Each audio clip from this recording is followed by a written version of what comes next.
हेडलाईन्सचे प्रायोजक आहे NBC bearings, लांब पळण्यासाठी। अमित शहांच्या सभेमुळे बच्चू कडूंच्या सभेची परवानगी रद्द। नवनीत राणांच्या प्रचारार्थ अमरावतीत उद्या शहांची सभा। कार्यकर्त्यांसोबत चर्चा करून पुढची भूमिका घेऊ, कडूंची प्रतिक्रिया। आपण एकमेकांचे शत्रू नाही, बच्चू कडूंनी सामंजस्याची भूमिका घ्यावी। शिंदे फडणवीसांचं बच्चू कडूंना आवाहन। अमरावतीत सायन्स कोर मैदानाच्या परवानगीवरनं बच्चू कडू भडकले। पोलीस नव्हे, भाजपचे कार्यकर्ते म्हणत बच्चू कडू आक्रमक। पोलीस यंत्रणा वापरत आचारसंहितेचा भंग करण्याचा प्रयत्न, कडूंचा राणांवर आरोप। प्रसिद्धीसाठी बच्चू कडूंची नौटंकी, गृहमंत्र्यांच्या सभेला कडू विरोध करतात। सभास्थळाच्या वादावरून रवी राणांचा कडूंवर निशाणा, तर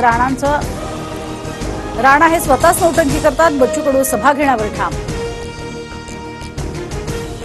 फोन टॅपिंग प्रकरणात अटक टाळण्यासाठीच फडणवीसांनी पक्ष फोडले, राऊतांचा आरोप। अटक होईल या भीतीनं फडणवीसांनी शिंदेंवर दबाव आणल्याचाही दावा।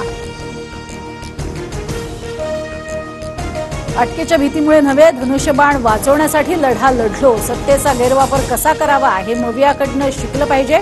ठाकरे गटाच्या आरोपांना मुख्यमंत्री शिंदेंचं प्रत्युत्तर।